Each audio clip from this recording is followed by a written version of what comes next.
Hi guys! Ito na naman ang inyong kalaman na hinog. At ngayon, pag-uusapan natin ang 5 ulam na delikado sa mga senior. Oo, ulam lang yan kung tutuusin. Bakit ako mababahala? Pero baka hindi mo alam, may mga karaniwang ulam na palagi nating niluluto pero posibleng makasama sa kalusugan ng may edad. Lalo na yung mga masarap pero masakit sa katawan. Yan ang madalas na kalaban. At alam kong kaya kayo nandito dahil baka 1 o 2 sa mga ulam na to ang mga paborito nyo. Haha, alam nyo na kung sino kayo. Shoutout po sa mga kusinero at kusinera ng pamilya.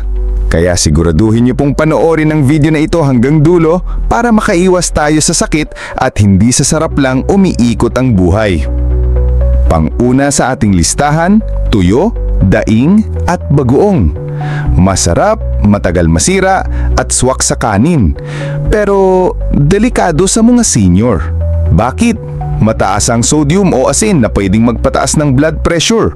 Nakakadagdag sa rayuma at pananakit ng kasukasuan at kung may sakit sa bato o atay, lalong lumalala ang kondisyon. Ang problema, dahil mura at madaling ihanda, ito ang araw-araw na ulam sa maraming tahanan. Pero sa totoo lang kahit pa may kamatis, hindi nito nababalanse ang sobrang alat. Mas mainam ang lutong isda na nilaga o sinigang na may gulay. Iwas tayo sa sobrang alat at huwag sanang panay bagoong ang mundo. Pangalawa sa ating listahan, mga probinsyano maraming biglang magre-react dito kasi napakasarap talaga ng kilawin. Pero alam nyo ba sa mga senior, ito ay may dalang panganib na hindi basta-basta. Ano ang delikado dito? Hilaw na karne o isda equals mataas ang risk ng bakterya o parasite gaya ng Salmonella, E. coli at Listeria. Maaaring mag-trigger ng food poisoning o LBM o pagsusuka, lalo na kung mahina na ang immune system ng senior, posibleng makalason ito. At kung may problema na sa tiyan, atay o bato ang senior, lalo pang delikado.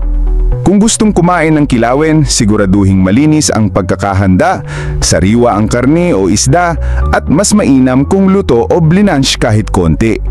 Pero kung senior na at may iniinom ng gamot, baka mas mabuting iwasan muna. Pangatlo sa ating listahan, longganisa, hotdog at tocino. Yes, almusal ng masa, pero paminsan-minsan lang po dapat. Ang mga ito ay processed meats na may preservatives gaya ng nitrates at phosphates, mataas sa mantika at asukal, at matagal i-digest, lalo na sa mabagal na metabolism ng senior. At eto pa, ang sobrang nitrite sa processed meat ay inuugnay sa colon cancer. Lalo na kung iniinit pa ulit kinabukasan, mas lalong mataas ang panganib. Kung gusto pa rin ang lasa, magluto ng sarili mong homemade na longganisa gamit ang lean meat at kaunting bawang. Masarap pa rin, pero ligtas. Baka naman po, palike po sana ako ng video na ito at kung kayo po ay galante, pati na rin po sana ang subscribe button. Malay nyo, isa po kayo sa manalo kapag kami po ay nagpa-raffle. Maraming salamat po! Pang-4 sa ating listahan, chicharon, lechon, crispy pata. Alam mo na agad kung anong problema dito. Mantika, taba at alat, triple threat sa katawan.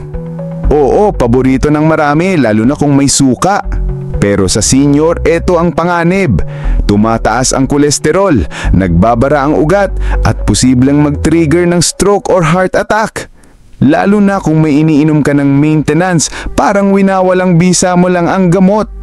Minsan sapat na ang crispy na tokwa o tofu na may kaunting sausawan.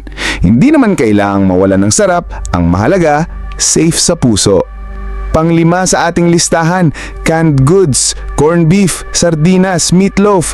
Laging nasa taguan sa kusina, pero ito rin ang laging silent killer sa kaalusugan. Ang canned goods ay mataas sa asin at preservatives, may artificial flavorings at colorings, at kadalasan ay sobrang alat o mantika. Sa senior, ang mga ito ay nakakasama sa bato, nakakapagpabigat sa atay, at pwede ring mag-trigger ng water retention o pamamaga. Kung sardinas ang hanap, bumili ng fresh na galunggong at lutuin ng may kamatis. Mas kontrolado mo ang lasa at walang kemikal. Mga kapatid, hindi natin sinasabing bawal na ang lahat ng ito. Ang sinasabi natin, ang paulit-ulit na pagkain ng mga ito sa katawan ng isang senior ay delikado. Hindi lang sa lasa umiikot ang kalusugan, kundi sa kaalaman. Ang natutunan natin ngayon, iwas sa sobrang alat, taba at mantika. Piliin ang lutong bahay kaysa instant. At higit sa lahat ay maging maalaga sa senior nating asama sa bahay. Kasi sila ang haligi ng tahanan at dapat ang ulam nila ay hindi lang masarap, kundi nakakapahaba ng buhay. At ito po ang Kaalaman na Hinog na laging nag-aalay ng impormasyon libre para sa inyong mabuting buhay. Muli, maraming salamat po at God bless!